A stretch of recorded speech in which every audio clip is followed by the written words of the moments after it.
Hi Gina. Hi Ione, hi everyone. I'm Gina, the senior editor of Polyester. And I'm Ione, the founding editor-in-chief of Polyester, and this is the Polyester Podcast, a feminist pop culture podcast dissecting the discourse on a weekly basis. Please make sure to like, rate, subscribe and review. And if you haven't yet, make sure to subscribe to our membership platform for exclusive podcast-centered perks. We're offering exclusive video episodes, secret mini episodes, and even episodes centered on what you want us to talk about across different tier options. Go check it out at the link in our description. Do we have any reviews, Ione? We do. This is 5 stars from Mad Mayi in the United States. Thanks for easing my boredom. I have an extremely boring research project at my job right now, and you two lovelies are the soundtrack to get me through the first bit of it each Monday. I love your nuanced takes on subjects people often skate by. Sincerely, a California girl fan. Thank you. And then Spotify, this is about last week's episode, which was on J.K. Rowling and Emma Watson. George says, another fantastic episode and so well said across the board. Thank you, which is very nice. And then Pins, the band, said, we're in the tour bus on our way to Bristol and enjoying listening to the Polyester podcast. Love your takes and keep pausing to debate passionately. Love from Pins. Thank you, Pins. Which is very cute. So today we're talking about Taylor Swift. We need to add a, what's it called? Disclaimer. That we are recording early, Monday the 6th. So if anything else happens that we don't talk about, we weren't here for it. We can talk about it with you if you are in our WhatsApp chat, though. That's true. Gina's going away this week, so we blame her. We have to get it all done and out of the way early. I wanted to sit on it for a week because I was like, let's see if any more goss envelops, but there's actually been enough goss. Yeah, there's plenty to talk about. Plenty of goss. So on Friday, what was the date on Friday? I don't even know. The 2nd, wasn't it? Friday the 2nd, Taylor Swift released her much anticipated 12th? No, it was the 3rd. Okay. Friday the 3rd, Taylor Swift released her 12th studio album. Is it her 12th? Yes, her 12th. Wow. Good memory. The Life of a Showgirl. And was it glamorous? No. Was it anything to do with Showgirls? No. Did it have anything lively in it? No. The thing is, I saw this, so basically, yeah, everyone was expecting like pop bangers. She's reunited with Max Martin. Yeah. Who produced some of her biggest bangers, and people are expecting like big pop hits, but it's like mostly a guitar album. It is still definitely like more pop than, I don't know why I'm acting like I'm a fucking Taylor Swift scholar. I famously hate her. Yeah, it's not very like country music. Apparently it's pulled in loads of like... I don't think she's done country music in like 15 years. Yeah, but if you're saying guitar, then I'd think, oh, she's going back to country. No, it's but like not even acoustic, because she's done an extra fucking acoustic thing. It's just shite. It's like pop, guitar-y pop. Yeah, shite. It's the first album where she's done like sampling on. Ever? That can't be right. No, it's true. It's the first album she's done sampling on, and people were kicking off about that because she made Olivia Rodrigo give her like loads of royalties on Deja Vu. Yeah, I remember. She's a nasty cat. There's just so many parts of this that have come out where people, it's just at all angles, like people can't just be like, this is a shit album. It's like, she's also been horrible to Charli XCX. Yeah. She's also like really bad lyrically. Also, she's decided to just roll out loads of shit AI on top of that. Bring back Jack Antonoff. For a final thing, she's doing loads of really crass and horrible interviews. Yeah, and she looks like she's had a bit of some bad filler. Yeah, add that to the list. Is my opinion. She looks like she's been melted then reformed. Oh no. If you haven't guessed already, we're not fans. So if you are, you're going to be angry at us. I definitely used to be a little bit. Like the first 2 albums I really liked. Oh, yeah. And then I just kind of grew out of it. I think she's the type of, and I've said this, both of these things before, I think she's the type of person where her output is so colossal that you're going to find 2 or 3 songs you like. Like, no matter who you are, there will be 2 or 3 Taylor Swift songs that you like. And I can say the same about myself. Why? What songs have you put out that anyone would like? No, that I enjoy 2 to 3 of her songs. Which ones? I Knew You Were Trouble When You Walked In. I Knew You Were Trouble Wildest Dreams. That's the banger. I don't know that one. Yeah, you do. Go on, sing it. No, I'm not singing it. What's the words? Then, no. That's the Colonial one. I remember now. Right. Okay, well. Do you remember the music video? And she was doing it on like an African safari. Yeah. And then I like Love Story. Love Story is the best one of all time. Not song, Taylor Swift song. I think that's it. I can't think of any others. What about Blank Space? Yeah, also good. Cool. Great. Fab. Glad we settled that. Sorry for But I asking. think to really be a Swiftie, you have to be so invested in all of the lore and all of the reasons why she does everything that I will just never be there. Well, I think this is probably why loads of her fans are upset with this album, is because she's really like set herself up as someone who does loads of like double entendres, secret meanings, Easter eggs. And the Easter eggs on this one are like, scan this QR code, you're in an AI version of a raining bedroom. You'll spend 30 more quid for the pleasure. It's 30 quid for the QR code. Well, I think the QR codes came with special printings of the album or something. It's just all a load of fucking tosh in it. She's basically like capitalist final boss. But let's talk about the actual album, which we listened to this morning. Unfortunately. Yeah. Well, I think also the thing is, so if you listen to it in glimpses, so there's a song called Father Figure, which interpolates the George Michael song. Also, again, just seems really like past it, like, because it was in Baby Girl that came out like nearly a year ago now. Like, it's already kind of had its moment, and I think that's just like a theme of the album, that she's really past it. So she's like got lyrics in some of them like, did you girl boss too close to the sun, and like everyone online is just trolls and memes. I know, it's quite sad really. And a lot of people are saying that she's basically like too out of touch with reality to create relatable songs. Well, yes, she has been for a while, I'd say. Well, exactly. I guess this is interesting about why it's like a tide turning now, but here's some of the social reaction. @Superkira says, this is the kind of music your co-worker posts on their Instagram story with a caption like, I will never apologise for protecting my peace. Not our co-workers, but maybe yours. @BaileyMoon15 said, I said Taylor Swift's new album sucks and didn't even get a single death threat from a Swiftie. That's how bad it is. We pray. We pray for our safety next week. Caroline Renard says, she's perpetually stuck in high school and I fear her core fan base is too. It's why they have such a hard time engaging with legit criticism of the work. It's this constant woe is me, boys didn't like me shtick, but it doesn't work anymore. Diets Meredith says, if Taylor Swift wrote these lyrics, that's really bad. If ChatGPT did it, that's really, really bad. But if Travis did it, I'm kind of proud of him. Leah says, a billionaire with paper-thin skin, an industrial-sized victim complex, and the taste level of a 19-year-old FSU theatre major, name-dropping Cartier and $5,000 a night hotels on utterly sexless songs about a football player's penis. It's a perfect album for the Trump era. And then A Little Villainy says, half the album is giving Sabrina's nachos awkwardly reheated by a millennial who can't help but censor herself. The other half is giving billionaire cosplaying as having problems. And it just kind of goes on and on. Bald and Dowd, my favourite, is just Sweet Charlie. It's just Sweet Charlie. The mega mind of that is so... I know, literally.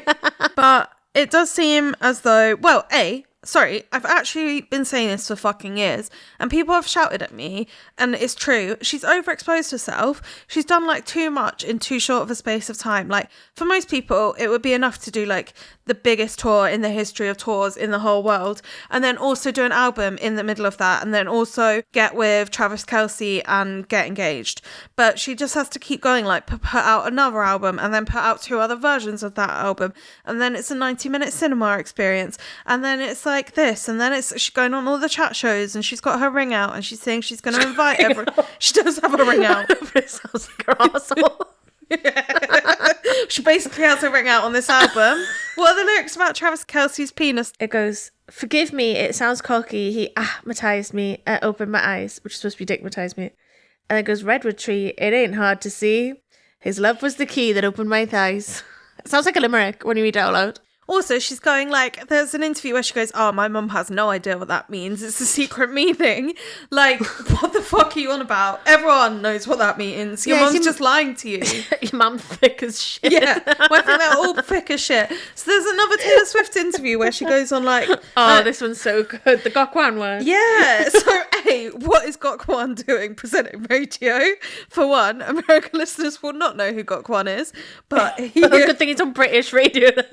No, but our American listeners. So they won't care about me going, oh, who's Gokwan? Why is he on the radio? Gokwan is an evil man who spent the first half of the noughties fat shaming every woman here, there and everywhere and putting them in elasticated waist belts. And fucking 4 pairs of Spanx and being like, you look beautiful now. Put on this red glove, we're going. And now he's been reborn as like a radio DJ and a DJ that does like Pride and Butlins. Not to be mean. Got one catching strays. We said Butlins last week as well. Why we hyperfixating on it. Got one catching strays. But anyway, so then she's like, my favourite type of lyric is... I pay the bill before it hits the mahogany, because you have to think. Oh, kisses the mahogany grain. Yeah, kisses the mahogany grain, because you have to think like, what is the mahogany grain? Is it a table? So then you have to like do the mind work to think, oh, I'm so rich that I'm paying the bills before they even hit the desk. What the fuck are you talking about? Did you see that? Like literally, what the fuck are you on about? Did you see that tweet, which was Travis hearing that lyric and trying to work out if mahogany is the one where you're horrible to women or the one where you stay with your partner? Well, I'm confused about whether it's about his dick or not, seeing as like that's all the other wood comparisons in this album. Just making it rain on his cock. Having a sushi buffet. And then lots of people are being like, okay, I know I am probably like one of the world's foremost Taylor Swift haters here, yeah? And like I really don't mean to put anyone down that does think she's like a smart or clever lyricist, and I'm also not pretending I know a lot about lyricism myself, but people are being like, oh, she's been around thick people for too long, meaning Travis, like stupid people. She's lost her mind. It's like, no, she's always been this. She's always been like this. Yeah, she just had Jack the haters Hansen gonna off, hate, and the player's gonna play. I'm just gonna shake. Did you watch that live land with Charli singing "Shake It Off"? We'll get to that after and the break. Was like they're having a mid singer off, and it just feels like. Yeah, and the whole album. So there's like another one where she's like, I just want to be married. That's not how the song goes. All the songs are like that. And like, can't wait to live in suburbia with my like football player husband. And everyone's like, oh no, we as a fandom have been lied to. Because remember when she posted being like the childless cat lady or whatever after Trump was mean about childless cat ladies. And she spent her whole life being like, oh, I'm single, like, whatever, boys don't like me, blah, blah, blah, blah, blah, blah, blah. She spent most of her career not single. Yeah, famously. She's just always been whinging about boys. I thought what was interesting was the New Yorker post that was like, we still like Taylor Swift when she's happy? And it kind of makes the point where even if fans are like, what was the quote? If fans are like, happiness won't generate the same level of penmanship. Like, they are all like, But I think... the main issue there is, this is going to be so harsh, is that it's easier to relate to like music that's about like being lonely and sad, or about a breakup. Lots of people are lonely and sad. But lots of Swifties probably.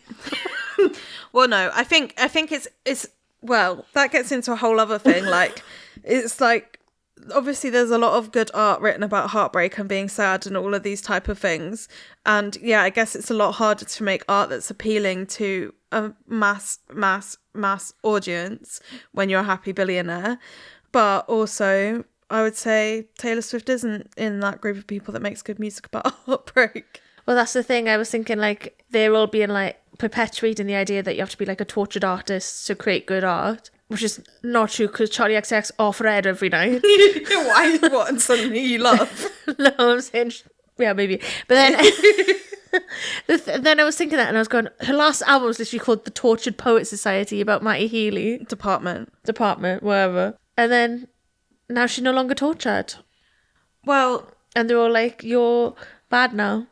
I think it's a bit immature to be like, oh, I can only, like, because she's addressed this herself being like, oh yeah, I am worried that if I'm happy, will I be able to write things? And it's like, come on now, guys. Girl, I don't think you were that sad to begin with. Yeah, exactly. Like, the harrows I have known. Like, obviously everyone's sadness is, what's the word? Perspectival. No, that's really not the word, but thank you. It's not a word at all. Thank you. Personal. Yeah, and everyone, I guess, like, exists on their own. It's like pigs being a wallflower. What do you mean? That quote that's like, that quote and pics with Wallflower that's really famous, where he's like, you can't tell people that there are people starving in China to make you feel better about your pain. You're going to be upset either way. And they should validify that. God, that's I mean, this is all very Taylor Swift coded. We're talking about perks of being a wallflower. I'm sure she loves perks. Yeah, I'm sure she bloody well does. Let's go to the break. We're back from the break. So, should we talk about the Charli XCX diss track? Yes, I'd love to talk about the Charli XCX diss track. So, last summer, as you may have heard, was Brat Summer, and Charli XCX had an album out with loads of very personal songs on, and one of them was called Sympathy is a Knife, and the lyrics are talking about that she doesn't want to see someone backstage at her boyfriend's show. She feels insecure around them. She feels like, oh, I can never be her. People are comparing us now. That's like the gist of the song, is like feeling like insecure to someone who you're forced to be around now. Yeah. And hope that they break up soon so that you can feel more comfortable around yourself. Everyone immediately was like, this is about Taylor Swift, like George Daniel, Matty Healy. Swift was dating her around that time. Yeah. Obviously about Taylor Swift. Taylor Swift has clearly gotten wind of it, because on Friday's album, she released a diss track back, which is crazy, like the Nicki and Cardiness of white women. And it's called Actually Romantic, which is obviously a play on Everything is Romantic, which is a song from Brat.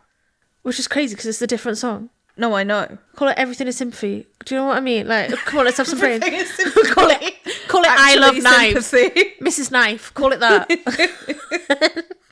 Yes. We're sitting here like fucking ripping into Taylor's lyricism, and you go call it Everything is Knives.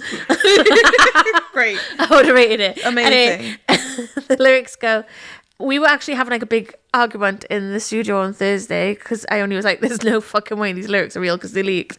And we were all going, no, I think they are. So the lyric starts going, I heard you call me boring Barbie when the coke's got you brave.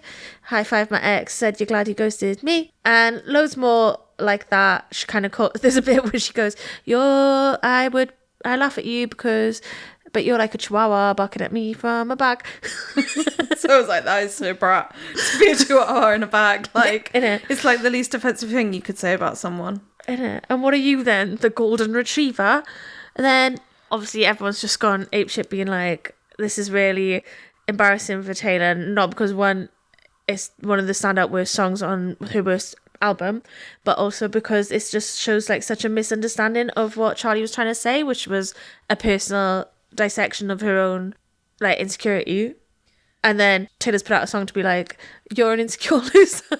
Well, I think there's many things at play here. Go on.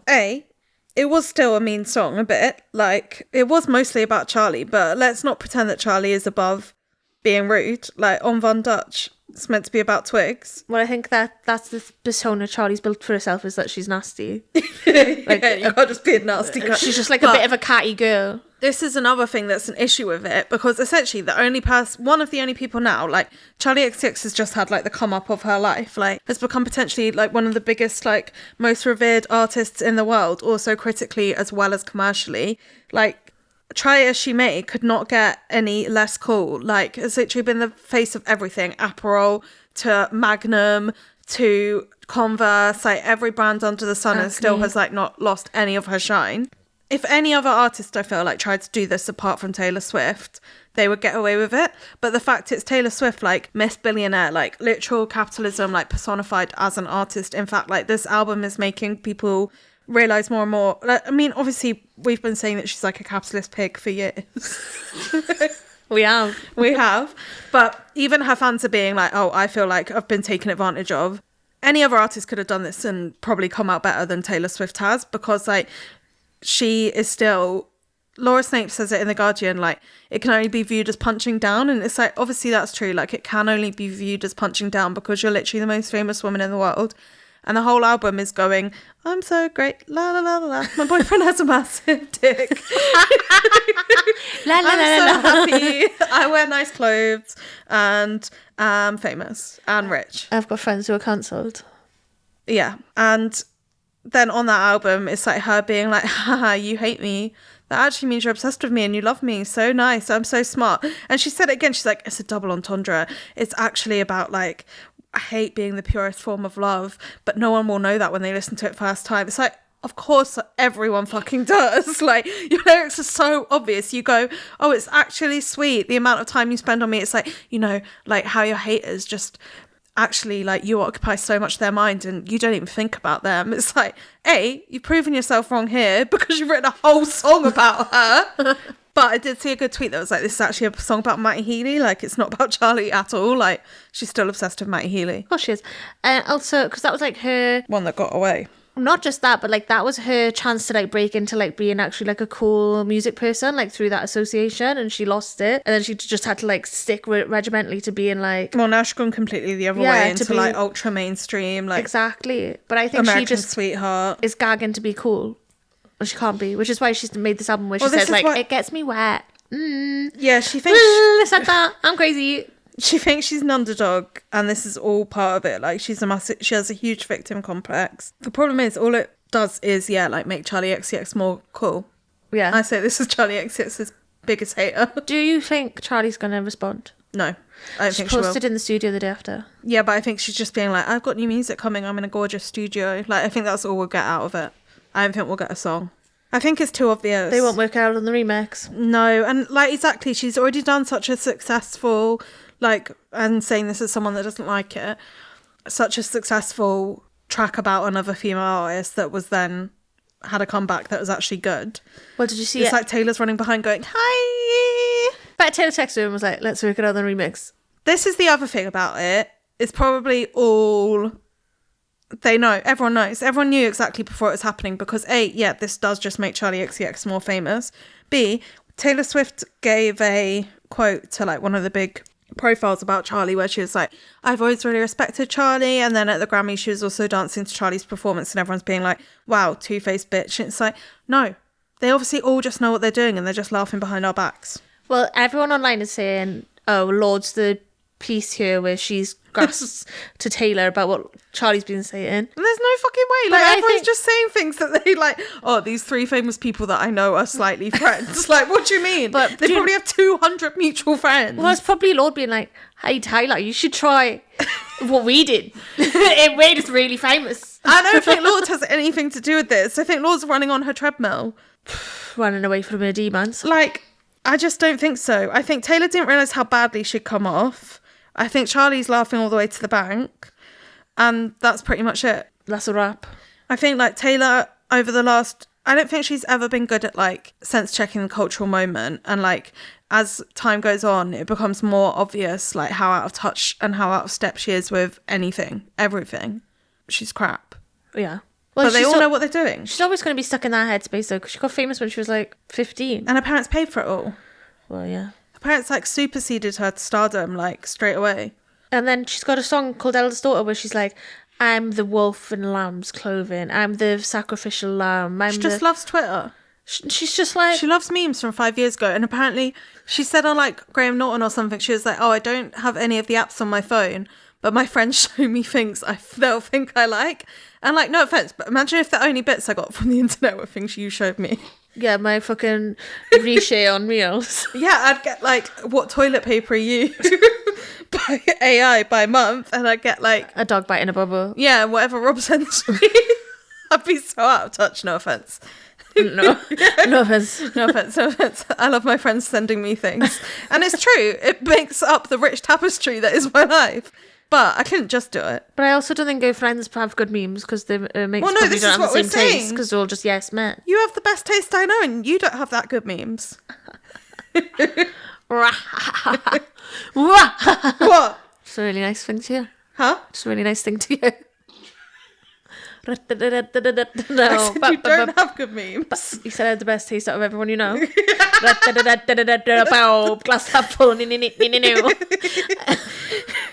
I know I don't have good memes. You always shoot them down on a Monday morning. They're fucking shit. I heard you always call me bad meme Barbie. Well, when I thought got you break. Sorry. This is another thing, yeah? Yeah. I heard you call me boring Barbie. That's a lovely thing to be called by someone. I'd love if someone called me boring Barbie. Boring's the worst thing you can be called. I don't think so. You want to be called boring? I wouldn't mind being called boring. I am quite boring. What do you want to be called? What would be the worst thing someone could call you? I don't know. Stupid. But that's the thing. Someone's going to call me stupid now. Stupid. But I don't mind being boring. Like, and I wish Taylor Swift was boring. She is boring. Like, leave us alone. She's boring. That's why she put it in a song to be like, you're calling me boring Barbie. While you're on coke. And that's her reclaiming being like, people calling me boring. I don't see it as, like, I don't care. Not being funny, but the Eras tour was 4 hours long, as if she wasn't, like, racking up lines. Taylor? Yeah, allegedly. Big allegedly.